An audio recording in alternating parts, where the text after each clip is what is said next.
भैया, हमको जाने दो, हमने कुछ भी नहीं किया, हम पर रहम करो। लेकिन मेरा बेटा अब हमें बीमारी से बाहर निकला है, हमारा घाव बहुत दर्द कर रहा है, जाने दो हमें।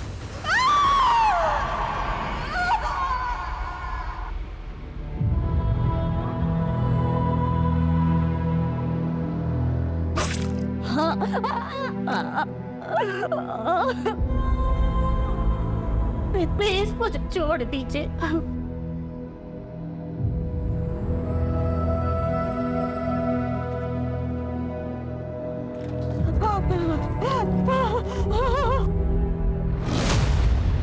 क्या कर रहे हो तुम? मत करो प्लीज, बहुत हो गया। मैं तो कुछ भी नहीं कर रहा, सिर्फ इनको जलाने वाला हूं। ये लोग पहले जलेंगे, फिर टंकी फटेगी और सब तरफ कोहराम मच जाएगा, और उसके जिम्मेदार तुम पुलिस वाले हो। हम पर भरोसा रखो, हम लोग कोशिश कर रहे हैं ना। कोशिश नहीं, मुझे रिजल्ट चाहिए, और वो भी जल्द से जल्द।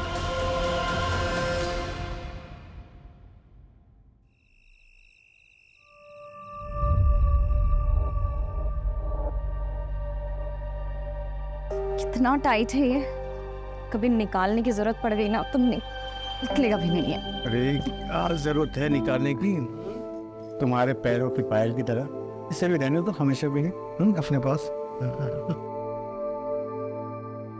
Thank you so much. Thank you से काम नहीं चलेगा, मुझे रिटर्न गिफ्ट चाहिए।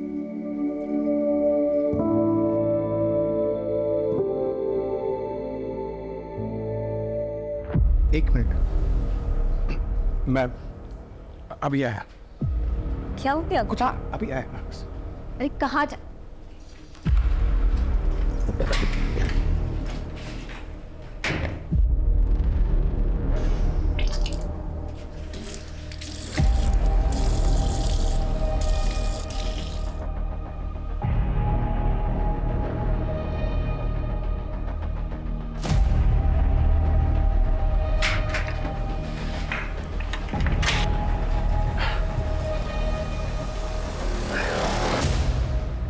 क्या खाते रहते हो आप?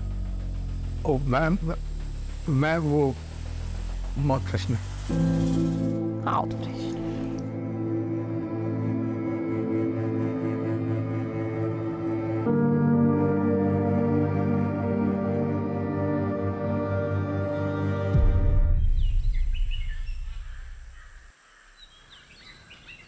मनोज, जरा मार्केट जाकर फल और मिठाइयाँ ले आओ, खत्म हो गई है। ठीक है, जल्दी आना, लेट मत करना। हाँ भाभी।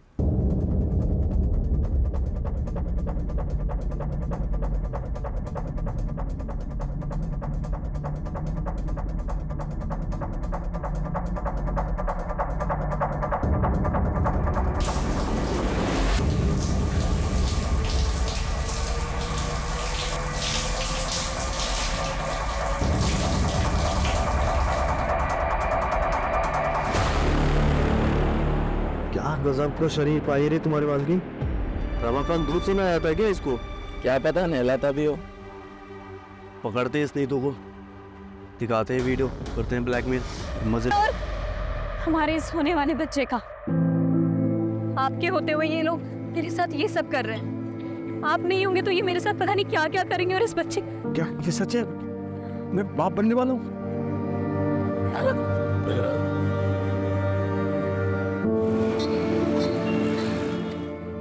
प्रेगनेंसी टेस्ट तो पॉजिटिव है, बट काफ़ी कॉम्प्लिकेशंस हैं, स्पेशली फर्स्ट 3 मंथ्स बहुत ज़्यादा चैलेंजिंग होने वाले हैं। आपको बहुत एहतियात बरतनी होगी।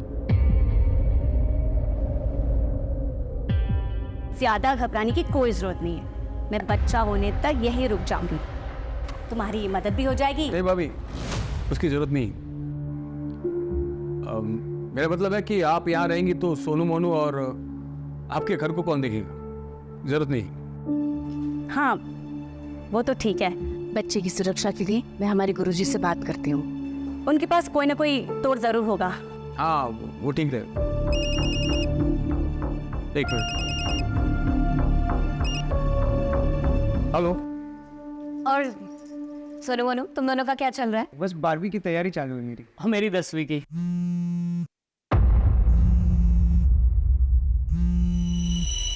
अब अच्छी बात है, पढ़ाई ही चलनी चाहिए। अब दीदी आप लोग रुकिएगा, मैं बस थोड़ी देर में आती हूँ ना। हाँ।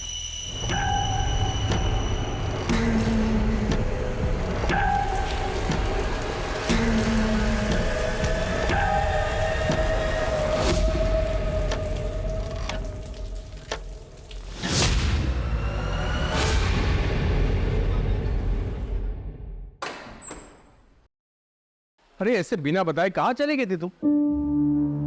अब ये इसके लिए गई थी मैं, ये सोनू मोनू के लिए कपड़े लेने के लिए। ये लो। अरे हम थे लगे से, इसकी क्या जरूरत थी? अरे दीदी जरूरत तो थी। ये जो पैसे भेजते हैं उसमें तो घर का खर्चा ही बहुत मुश्किल से हो पाता होगा ना। और मैं समझती हूँ कि जब बच्चे बड़े हो जाते हैं तो उनकी जिम्मेदारियाँ और उनकी ज़रूरतें भी बढ़ जाती हैं, जो कि पूरी होनी चाहिए। थैंक यू सो मच चाची। शुक्रिया चाची। पसंद आए? बहुत ज़्यादा। ओम सर्वेभ्यो देवेभ्यो स्वाहा। जदक्षरं पदं भ्रष्टं मात्राहीनं च कृतम् एवं ज्ञात्वा महादेवी यथा योग्यं तथा कुरु। माता च पार्वती देवी पिता देवो महेश्वर बांधवा से भक्ताश्च स्वदेशो भोलत्रयम्। अब यह पूजा संपन्न हो गई। आप इस कलश को लेकर दक्षिण दिशा की ओर पड़ने वाले सबसे पहले पीपल या बरगद के वृक्ष के नीचे रख दीजिएगा और 108 बार प्रभु का नाम लीजिएगा। उसके बाद वापस आ जाइएगा। परंतु ध्यान रहे, इस कलश को लेकर जाते वक्त चाहे कुछ भी हो जाए, पीछे पलट कर नहीं देखना है। जी पंडित जी। इस विधि से पूजा करने से आपके बच्चे पर आया हुआ संकट टल जाएगा। अच्छा, तो मैं चलता हूँ।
ये सब कैसे हुआ?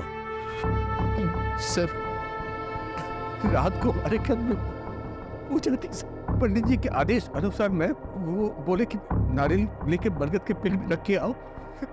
मैं चला गया सर। 2 घंटे बाद देखा।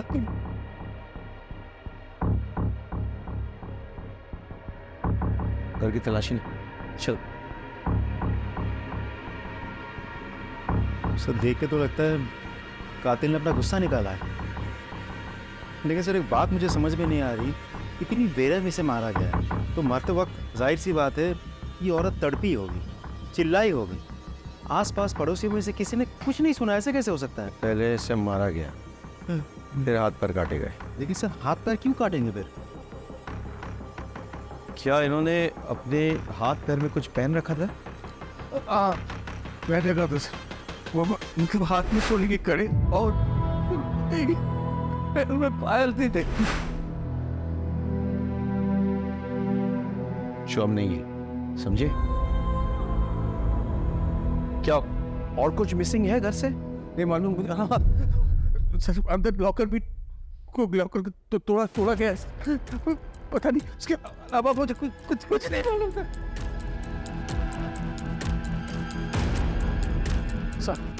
सर दरवाजे पर कोई भी फोर्स्ड एंट्री के निशान नहीं है सर। एक काम करो, पूरे घर की तलाशी लो, मर्डर वेपन ढूंढो, आसपास के इलाके हमको छान मारो, पूछताछ करो, फॉरेंसिक को खबर दो और लाश का पोस्टमार्टम होना चाहिए। हाँ फ्रेंड्स,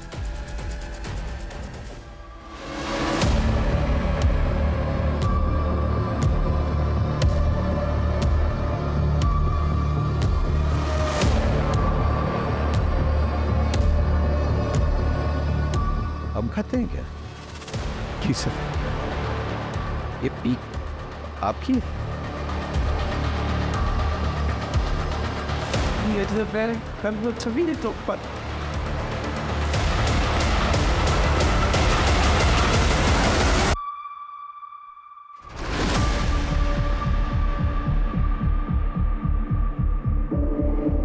सर ये पक्का रमाकांत का नौकर मनोज और उसका दोस्त सुरेश का काम है सर।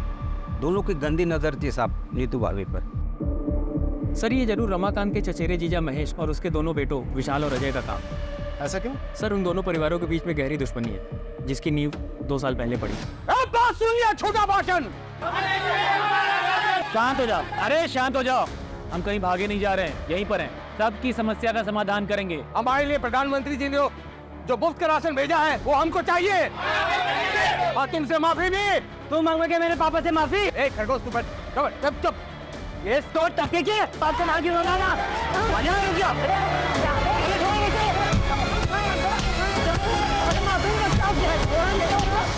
इन चारों में से किसी पे शक है आपको? प्लीज, सभी कर सकते हैं सर। सब हमारी जान के पीछे पड़े थे। लगभग 4 महीने पहले जब मैं और मेरी पत्नी फिल्म देखकर लौट रहे थे तब भी मुझ पे हमला हुआ था।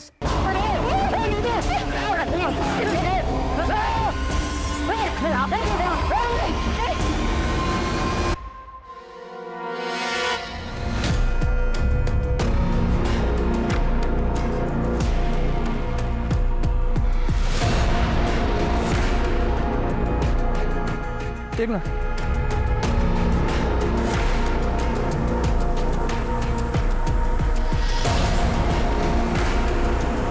पंकज, फॉरेंसिक टीम को बुलाओ और ये सारा सामान कस्टडी में लो और इन एविडेंस को जांच के लिए भेजो। सर जो चाकू हमें मिला है वो रमाकांत के घर का ही है सर। रमाकांत ने खुद कंफर्म किया है और साथ ही सर वही मर्डर वेपन भी है, क्योंकि उस चाकू पर जो ब्लड के ट्रेसेस मिले हैं वो नीतू के ब्लड सैंपल से मैच करते हैं, लेकिन सर उस चाकू पर कोई भी फिंगरप्रिंट्स नहीं है। कातिल मर्डर वेपन साथ नहीं लाया, इसका मतलब मर्डर करने के इरादे से नहीं आया था, लेकिन मर्डर करनी पड़ी। और फिंगरप्रिंट्स ना मिलने का एक बड़ा कारण यह हो सकता है कि ग्लव्स या कपड़े का इस्तेमाल किया गया हो गन को पकड़ने के लिए। नीतू का जो हाल किया गया है वो किसी एक आदमी का काम तो नहीं हो सकता है। हाँ सर, मुझे भी ऐसा लग रहा है कि ये 2 आदमी का काम हो सकता है, क्योंकि सर गार्बेज में जो जले हुए कपड़े मिले थे वो 2 आदमी के ही थे। किस तरह के कपड़े? सर जीन्स और शर्ट मिले थे और सर उनको इतनी बुरी तरीके से जलाने की कोशिश की गई थी कि फॉरेंसिक टीम को भी कुछ भी नहीं मिला सर उसमें। इलाके का सीसीटीवी फुटेज चेक किया? हाँ सर, आसपास अच्छे से चेक किया, लेकिन यहाँ दूर दूर तक कहीं सीसीटीवी नहीं है सर। सर, नीतू की प्रिलिमिनरी पोस्टमार्टम रिपोर्ट आ गई है। पोस्टमार्टम रिपोर्ट के मुताबिक उसकी मौत रात के 1 से 2 बजे के बीच हुई है। उसे पहले बेहोश किया गया और फिर उसके बाद उसके साथ रेप हुआ, लेकिन सर सीमेंट को कोई ट्रेसेस नहीं मिले। एक और बात सर, रेप के बाद गला दबा के उसे मारा गया है और फिर उसके हाथ पैर काटे गए हैं। चुप। महेश, विशाल, सुरेश, मनोज, इनका कुछ पता चला? सर सुरेश तो यहाँ का है ही नहीं और महेश की बेटी सोनल ये बता नहीं पा रही है कि इस वक्त बाप और भाई है कहाँ। आपको पता है आपके पिताजी और भाई इस वक्त कहाँ हैं? नहीं सर, मुझे पता नहीं मेरे पापा और भाई कहाँ हैं। सर मनोज की माँ से भी बात हुई। मुझे नहीं पता मनोज कहाँ है, मुझे कुछ बता कर नहीं गया। और इस सबके फोन भी स्विच ऑफ है। राजीव, ये कोइंसिडेंस नहीं हो सकता है। एक काम करो, शहर के तमाम एंट्री एग्जिट पॉइंट्स खोलने का चेक करो, वहाँ के तमाम सीसीटीवी फुटेज कलेक्ट करो। मनोज और सुरेश दोनों रमाकांत के धमकाने के बाद गायब हो गए, तो क्या वो इस कांड को करने के लिए वापस आए थे? ये भी पता चलेगा कि महेश और विशाल क्या ये कांड करके गायब हुए या उससे पहले। सर महेंद्र, एक टीम बनाओ, आसपास के ज्वेलर से पूछताछ करो, गहनों का फोटोग्राफ दिखाओ। लूट के लिए की गई हत्या का एंगल काफी स्ट्रॉन्ग लग रहा है। सर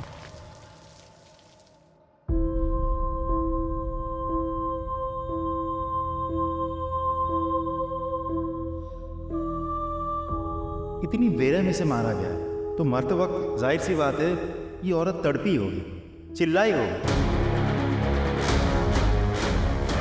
रमाकांत भैया, वो सुखाड़ी और उसका भाई दिलू दोनों सुबह से गायब है और मैंने कजरी से पूछा तो साफ साफ जवाब नहीं दे रही।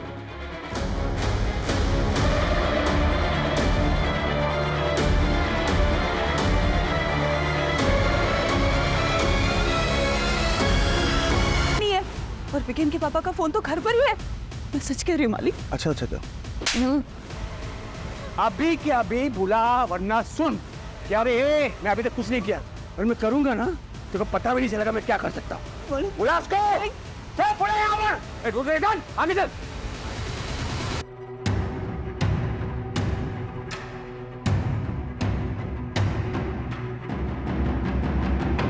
जी सर, हमने कजरी से पूछताछ कर ली है। हाँ सर, और सुखारी और उसके भाई दिनू का भी पता कर रहे हैं। अरे अरे क्या हुआ, गाड़ी क्यों रोक दी? क्या हुआ, आप लोगों ने पकड़ लिया मेरी नीतू के हथियारों को? हाँ? रमाकांत शांत हो जाओ, गाड़ी में आके बैठो, हम घर तक छोड़ देते हैं। हम कोशिश कर तो रहे हैं। क्या कोशिश कर रहे हैं आप लोग? 15 घंटे से ऊपर हो गए मेरी बीवी को पकड़े हुए और आप लोगों को पता भी है किन लोगों ने किया, लेकिन अब तक आप लोगों में किसी को भी नहीं पकड़ पाए। क्यों होगा? हम बहुत जल्दी आपकी बीवी के हत्यारों को पकड़ेंगे, लेकिन उसके लिए हमें थोड़ा वक्त चाहिए। कितना वक्त चाहिए आपको? हाँ? वक्त, हाँ ठीक है, वक्त दूंगा मैं आपको। तब आप छत मार के पकड़ना होगा आपको मेरी बीवी के हथियारों को।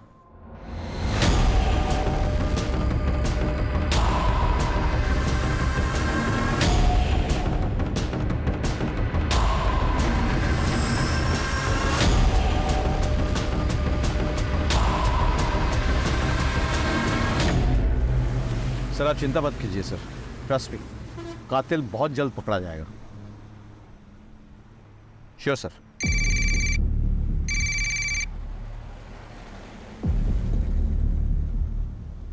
ये क्या है? गाड़ी रुको, गाड़ी रुको, गाड़ी रुको।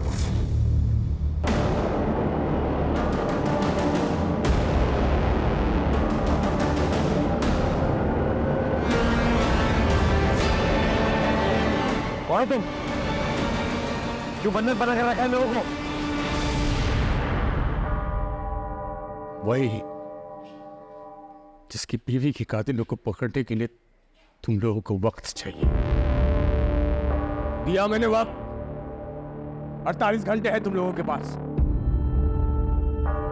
मेरी नीतू की खूनी को पकड़ के लाओ यहाँ, और अगर 48 घंटे में नहीं पकड़ पाया ना तो मैं इन सबको जिंदा जला दूंगा मैं।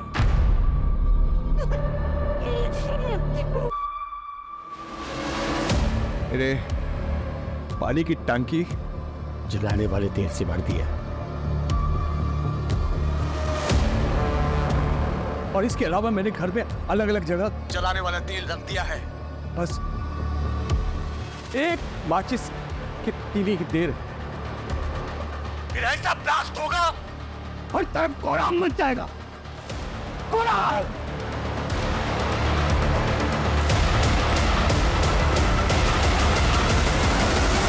सर, रमाकांत के घर के आसपास और भी बहुत सारे घर हैं।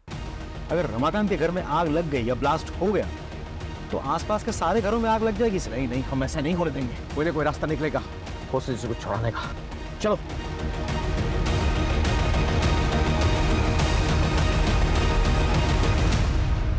देखो, मेरा तुम लोगों को कोई भी नुकसान पहुंचाने का इरादा नहीं है। अगर तुम लोग अपने अपने परिवार के उन भगोड़ों का पता बता दो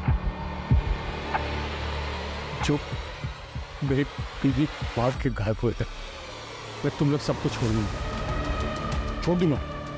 लेकिन अगर तुम लोगों ने नहीं बताया फिर तो मैं तुम लोगों को जलाऊंगा तो 48 घंटे के बाद, अभी उससे पहले 1000 मौत मारूंगा। क्या समझी? और मेरा यकीन करो तो मैं ये करके दिखाऊंगा। सर, आसपास के सारे घर खाली करवा दिया, लेकिन रमाकांत के घर घुस नहीं पा रहे। दरवाजे खिड़की सब कुछ बंद रखा है उसने।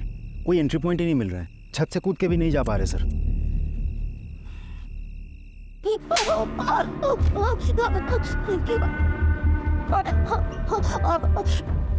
ए, तो अपने परिवार के उन भगोड़ों का पता बता दे, नहीं तो मैं तेरे साथ वो सब कुछ करूंगा जो तूने कभी सोचा नहीं है। हाँ? मुझे नहीं पता।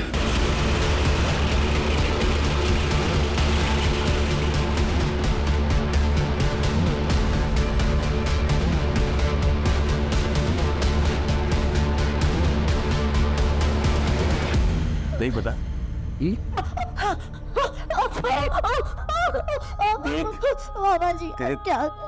एक एक टुकड़ी तेरे शरीर में रखने नहीं दूंगा मैं, सब कुछ निकाल दूंगा अगर तुझे नहीं पता है तो। नहीं पता मामा जी, आप क्या कर रहे हो?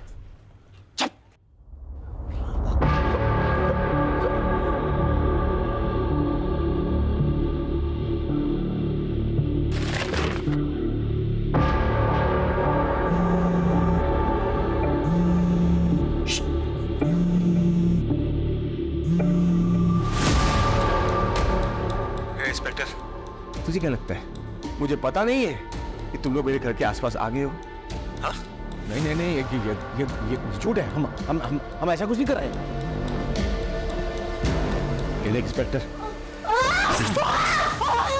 कौन मैं वार्न कर रहा हूं तुम्हें। मैं भी तुम लोगों को वार्न कर रहा हूँ कि अपनी कदम पीछे हटा दो और घर के आसपास भी मत दिखना, वरना मैं सच में ब्लास्ट कर दूंगा और तुम लाशें गिनते रहना।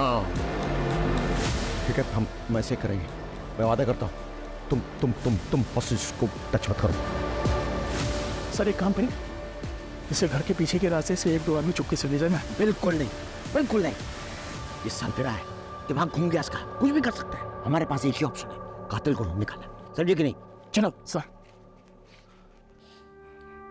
बेटा डर मत, हम नीतू आंटी के घर पर हैं और तू तो जानता है नीतू चाची तुझे कितना प्यार करती है ना? कजरी, इसको बुखार है? हाँ दीदी, वो बीमार है आजकल। मुझे ना लग ही रहा था कि कुछ तो गड़बड़ है। तो 2 दिन से काम पे आई नहीं, तूने इसको किसी डॉक्टर को दिखाया? हाँ दीदी, दवाई की दुकान से दवाई लाके दिया है। सुन, ये ले पैसे और इसको किसी अच्छे डॉक्टर को दिखा और अच्छी दवाइयां लेना, ठीक है?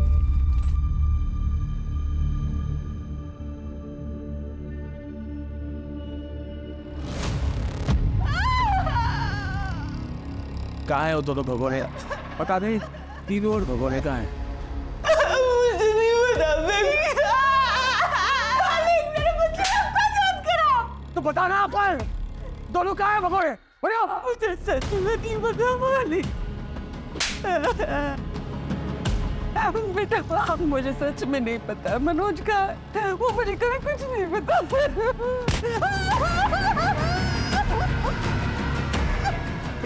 बेटा मुझे सच में पता नहीं मनोज का है। अभी एक बहुत बड़ी खबर आई है। पुलिस के एक्शन से नाखुश नीतू के पति रमाकांत ने 4 लोगों को बंधक बना लिया है और तो और पुलिस को धमकी भी दी है कि जिन 4 लोगों को उन्होंने बंधक बनाया है उन्हें वो जला डालेगा। ये क्लिप मीडिया को किसने लीक किया? मालूम नहीं सर। मालिक पानी दे दो, मेरे बच्चे को प्यास लगी है। मालिक पानी दे दो। साहब जी, साहब जी, मैं महेश हूँ, ये हमारा लड़का विशाल है। वो सर फिर आदमी हम लोग को अरेस्ट करवाना चाहता है ना, हम लोग आ गए आपके पास।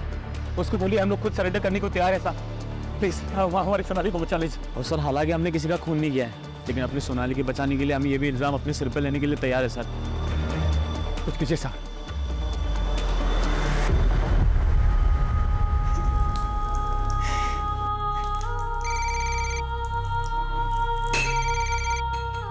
हेलो रमाकांत, ये दोनों हमारे हवाले में हैं। इन दोनों ने कबूल किया है कि उन्होंने नीतू को मारा है और उसके गहने चुराए हैं। अब छोड़ दो सबको। ठीक है, मैं बिल्कुल छोड़ दूंगा, लेकिन पहले इन दोनों से मुझे माफी मंगवानी है। पूरी जिंदगी ये महेश और उसके बच्चे मेरे और मेरे परिवार के खिलाफ साजिश रचते आए। हम तुमसे हाथ जोड़ के माफी मांगते हैं, प्लीज हमारी सोनाली को छोड़ दो प्लीज।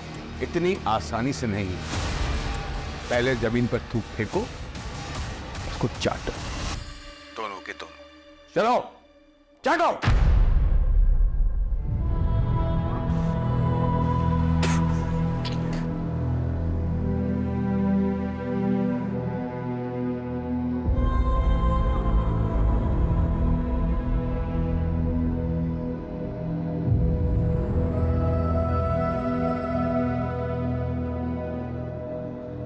रमाकांत, बहुत हो गया, अब छोड़ दो सबको।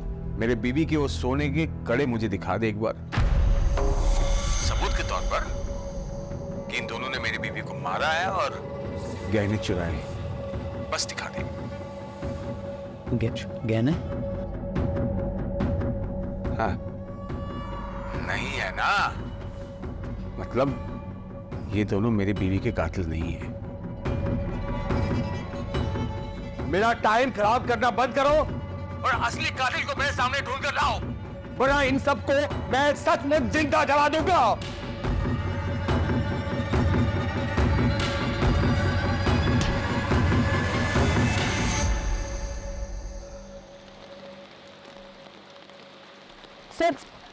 सर मुझे आपको एक बात बतानी है। कौन हो तुम? मैं समीर हूँ सर। बोलो। नीतू आंटी को मारने में महेश और विशाल शर्मा का ही हाथ है। ए, तुम इतने दावे के साथ ये बात कैसे कह सकते हैं? सर मैं सोनाली का बॉयफ्रेंड हूँ। हम दोनों एक दूसरे से प्यार करते हैं और बाद में शादी भी करने वाले थे, लेकिन नीतू आंटी ने हमें समझाया। देखो, रमाना कितना भी मॉडर्न क्यों ना होता है, लेकिन जो शादी घर वालों की रजामंदी से की गई होती है, उसकी खुशी भाग की गई शादी से कहीं ज्यादा होती है। पर मामी, पापा और भाई कभी भी समीर के लिए नहीं मानेंगे, क्योंकि ये दूसरे समुदाय का लड़का है।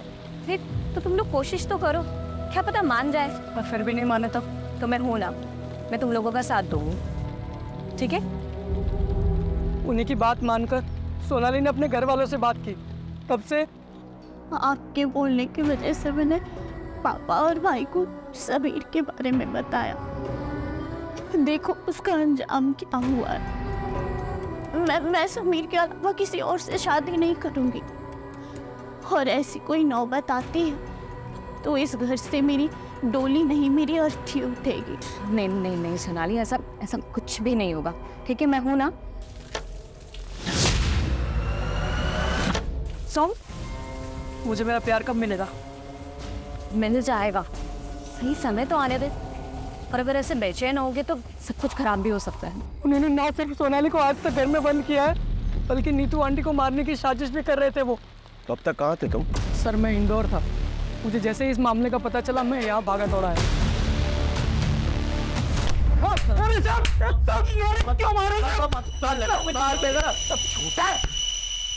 बाहर निकल के शराबत का ढोंग कर रहे हो और आपको बनाते हो। सर हम दोनों भी इस लच में अपनी सोनाली को पता है तेरे सोनाली के किस्से, बताया समीर ने, इसीलिए मारा ना नीतू को, क्योंकि वो सोनाली और समीर को मिलवाना चाहती थी। बोल, सिर्फ मारा नहीं तुमने, तुमने तो बलात्कार किया, बलात्कार किया तुमने। और महेश तू तो फंसा, तेरे पीक के दाग वो खून की जगह पे मिले हैं, अब तू तो फंसा। सच बोल, सच बोल। सब हमारी बात तो सुनी सब, ऐसा हमने कुछ भी नहीं किया है। देखिए हम ये सच है कि हम नाराज थे सोनाली से, क्योंकि वो दूसरे समुदाय के लड़के से प्यार करती थी, भागना चाह रही थी उसके साथ। ऊपर से उन्हीं तो उसकी मदद कर रही थे। उसका तोड़ बस यही निकाला हमने कि उसको किसी तरह से दूसरे लड़के से शादी करा के कहीं दूसरे शहर भेज देंगे, और इसीलिए हम लड़का देखने जा रहे थे साहब के रिश्तेदार के। ऐसे नहीं मारेंगे, कुटाई करो उनकी और डीएनए सैंपल निकालो दोनों का।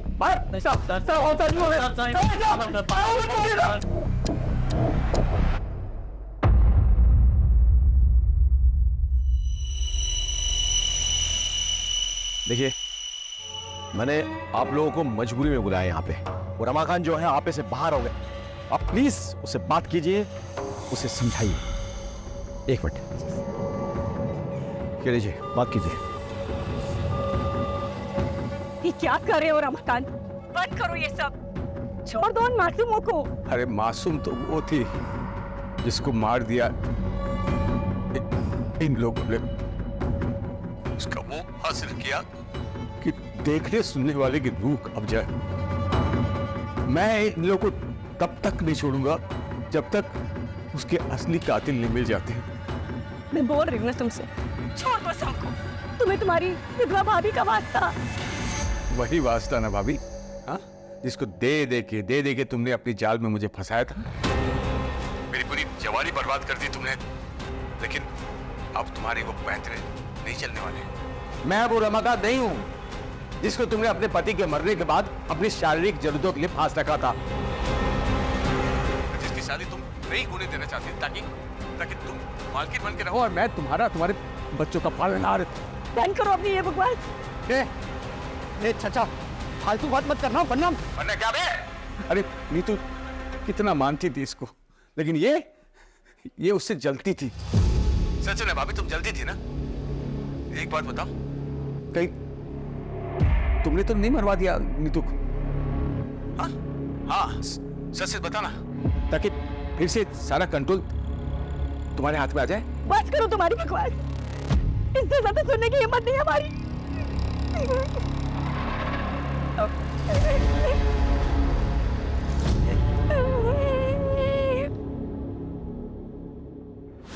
मुझे तो रमाकांत की बात सुन के अब उन पे भी शक हो रहा है। राजीव, जानते हैं हमारी मजबूरी क्या है? हम हर किसी को गुनहगार की तरह देखते हैं, हर किसी पे शक करते हैं।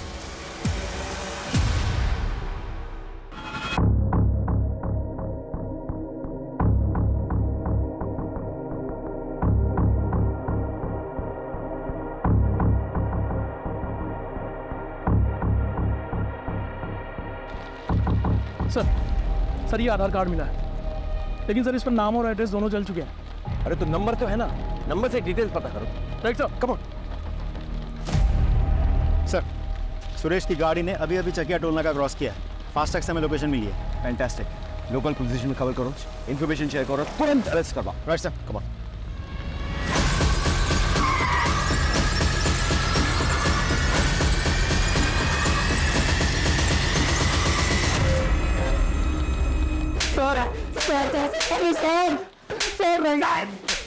सर बता, क्यों मारा नीतू को? सर हमने नहीं मारा है सर हम लोग यहाँ पर थे ही नहीं, तो मारेंगे कैसे? वो तो तुम्हारी साजिश थी, प्लान था। यहाँ से गायब हो जाओ, फिर वापस आके कत्ल करो, और किसी को विश्वास ही नहीं हो गए तुम लोग यहाँ पे। और इसी वजह से एक बार फोन टूट जाने के बाद दोबारा तुम लोगों ने फोन नहीं खरीदा था। सर ये सब कहानियां बना रहे हो आप लोग। कहानियां तो तुम बना रहे हो। मालूम है तुम्हारी माँ की हालत क्या है? देखो। सर क्या हुआ मेरी माँ को? क्या हुआ मेरी माँ को? अब बताओगे सच? आपको ऐसा क्यों लगता है कि हमें नीतू को मार सकते हैं? और रमाकांत भी तो मार सकते हैं उसको। आवा सर, वो क्यों मारेगा भाई? सर वो नीतू प्रेग्नेंट थी, और जबकि उसको मर्दाना ताकत की कमी थी रमाकांत को, फिर वो प्रेग्नेंट कैसे हुई? एक मिनट, तुम्हें कैसे पता रमाकांत के बारे में ये सब? सर मैं ताकत की दवाई देता था हर हफ्ते उसको। बताइए सर, उसकी बेबी प्रेग्नेंट हुई तो सरफिरे का दिमाग एकदम क्या हो गया होगा? कुछ भी कर सकते हैं सर।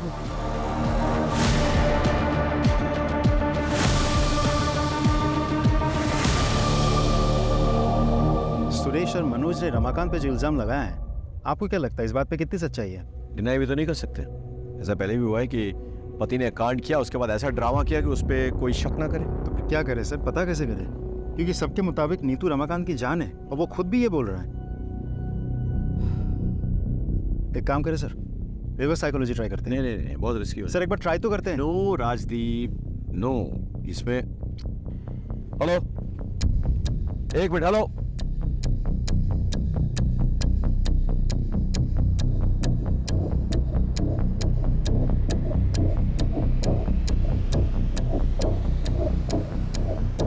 रमाकांत, बहुत खेल खेल लिया तुमने हम सबके साथ। अब ये खेल खत्म करो और सबको रिहा करो। देखो रमाकांत, हमें तुम्हारा राज पता चल गया है। सच्चाई तो यह है कि तुम इस काबिल ही नहीं हो कि अपना बच्चा खुद पैदा कर सको। इसीलिए जब नीतू प्रेग्नेंट हुई थी, तुम्हारा दिमाग खराब हो गया था। गुस्से में आके तुमने पहले नीतू का रेप किया, उसे मारा, और फिर उसे हाथ पैर काट दिए। और अब पत्नी के प्रेम में नाटक रच रहे ताकि तुम पे शक ना जाए। लोगों की सिंपैथी मिले, तुम खुद बच जाओ। क्या बकवास किए जा रहे? रुक, मैं अभी बताता हूँ। क्या रे?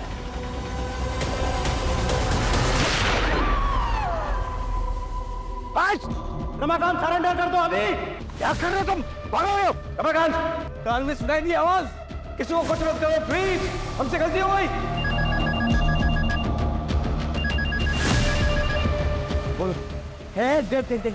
देख। नहीं, रमाकांत ऐसा कुछ मत करो रमाकांत। अभी बात प्लीज, ये गोली खोपड़ी में जाएगी। अब ऐसा कुछ नहीं होगा। मुझे क्या बोल रहा था रे?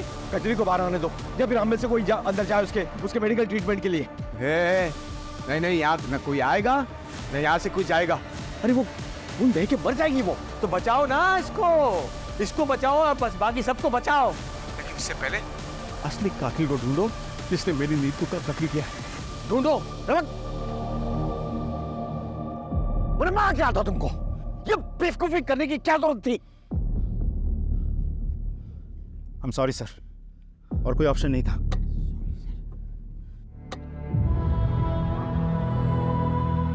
वो सब तो चलता रहता।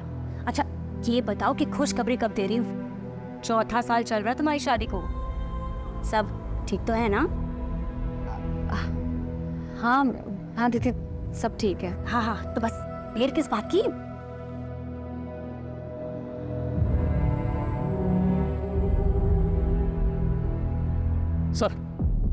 सर जो जला हुआ आधार कार्ड हमें मिला था वो दीनू का है और उस पर एड्रेस झबुआ गांव का प्रिंटेड है।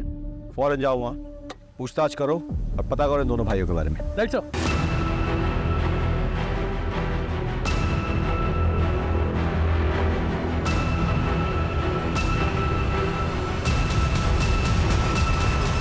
अरे सर कुछ नहीं किया हमने, सर छोड़ दो। साहब बात नहीं बोलता आप सच में। साहब सच में कुछ नहीं किया, कुछ नहीं किया साहब। साहब सच में कुछ नहीं किया। और सच में नीतू को कत्ल नहीं किया है। और गहने भी नहीं चुराया जी। अच्छा तो फिर नीतू के गहने तुम्हारे पास कैसे पहुंचे? ये मैंने चुराया नहीं है सर जी, वो नीतू ने खुद ही दे दिए थे सर। भैया इसे बेच के अपनी गांव की जमीन छुड़ा लो और ये चोरी चकारी बाकी जितने भी गलत काम है ये सब छोड़ दो। खेती करो और ईमानदारी की जिंदगी जियो, इसमें बहुत सुकून मिलेगा आपको। झूठ बोल रहे हो, और यहाँ बैठ के जब तुम झूठ बोल रहे हो ना, कजरी और बीगन वहाँ तड़प रहे हैं। तड़प रहे हैं सब? मतलब आप? मतलब ये कि रमाकांत पकड़ा गया है अपनी बीवी की मौत से। जब तक कातिल का पता नहीं चल जाता वो ऐसे ही करता रहेगा। कजरी के पैर पे तो गोली मार दी उसने। एक काम कीजिए साहब, ये गुनाह हम दोनों अपने सर पर लेने के लिए ना मंजूर है सर। अब रमाकांत को फोन कीजिए साहब प्लीज।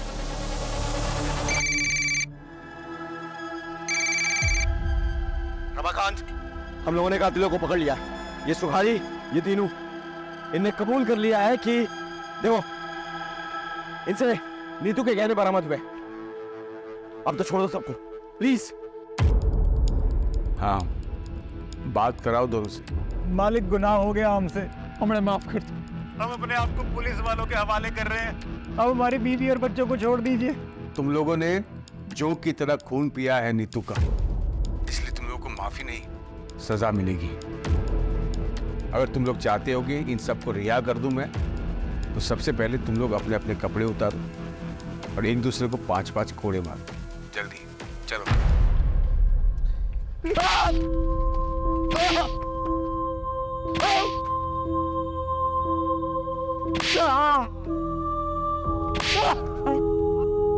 बस बस बस रमाकांत, बहुत हो गया। अब छोड़ दो लोगों को, तसल्ली हो गई ना? ए इंस्पेक्टर, बेवकूफ समझा क्या? हाँ ये लोग कातिल है ही नहीं। माना कि इस सोने की चेन मेरी बीवी की है, लेकिन उस रात उसने ये सब नहीं पहना था।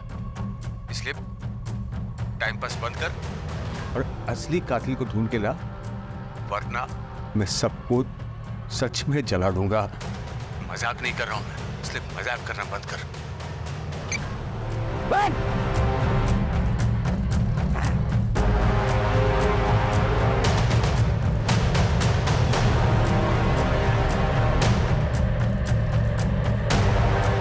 रजीब सर, इन दोनों का भी डीएनए चेक करवाओ। ये सभी लोग हमारे संदेह के घेरे में हैं, लेकिन किसी के खिलाफ कोई ठोस सबूत नहीं मिल रहा है। अब शुरुआत से शुरू करनी होगी।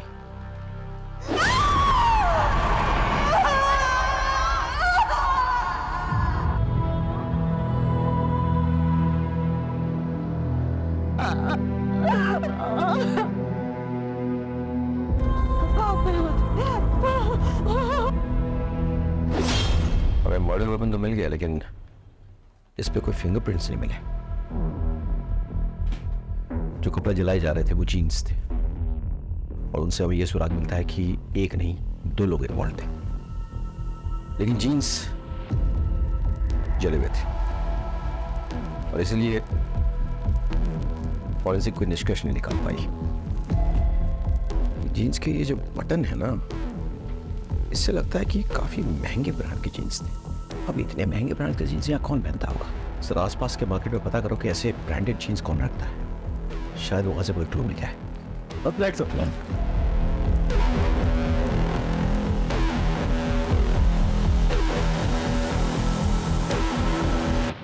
अच्छा, इस ब्रांड की जीन्स तुमने हाल फिलहाल में किसी को बेची है? हाँ साहब, बेची है ना।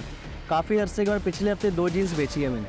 वो क्या बहुत महंगी आती है, तो यहाँ इसके खरीदार कम ही मिलते हैं। अच्छा, जिसको ये जीन्स बेची है उसकी डिटेल्स है तुम्हारे पास? एक मिनट में बिल बुक में देख के बताता हूँ। ये देखिए सर, नीतू शर्मा ने खरीदी थी अपने 2 भतीजों के लिए। छुपाने से कोई फायदा नहीं है। नीतू के गहने तुम्हारे घर से बरामद हुए हैं।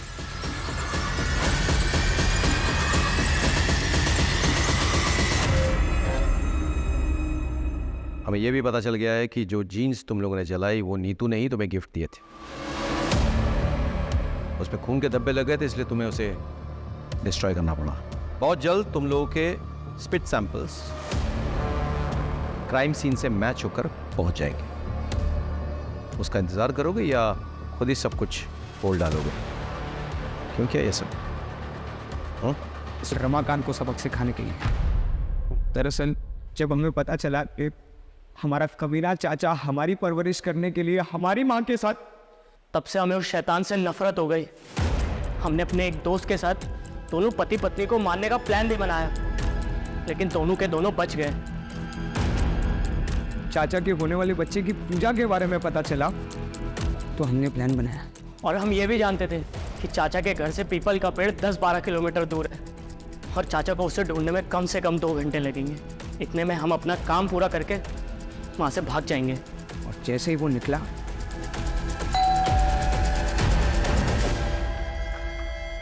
अरे तुम दोनों, चलो अब आ गए तो मेरी मदद ही कर दो।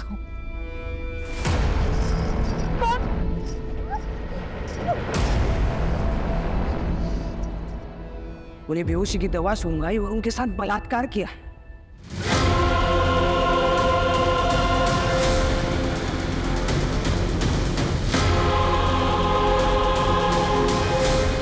और उनकी हत्या कर दी। फिर गहने निकाले, लेकिन उनके हाथ और पैर के खड़ों का वजन बहुत ज़्यादा था, तो हमने उसे काटा और फिर निकाले। इस दौरान चाची का बहुत सारा खून हमारी जीन्स पर लग गया, तो हम दोनों बहुत डर गए। इसलिए हम दोनों ने वो जीन्स जलाकर वहाँ डस्टबिन में फेंककर वहाँ से भाग गए। अपनी माँ समान चाची का बलात्कार किया तुम लोगों ने। इतनी घृणित मानसिकता तुम्हारे अंदर घर कर गई। छी।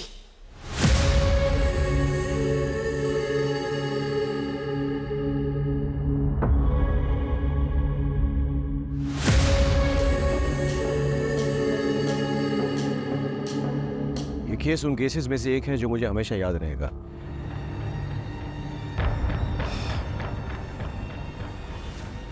रमाकांत का अपनी पत्नी से प्रेम करना, उसकी हत्या के बाद हम पर दबाव डालना जायज था, लेकिन दबाव डालने के लिए उसने जो कोहराम मचाया, 4 मासूम जिंदगी को इतना टॉर्चर किया, उसने अपनी जिंदगी दांव पे लगा दी। क्या ये जायज था? नहीं। काश उसने हम पर भरोसा किया होता, तो आज उसकी जगह जेल में ना होती।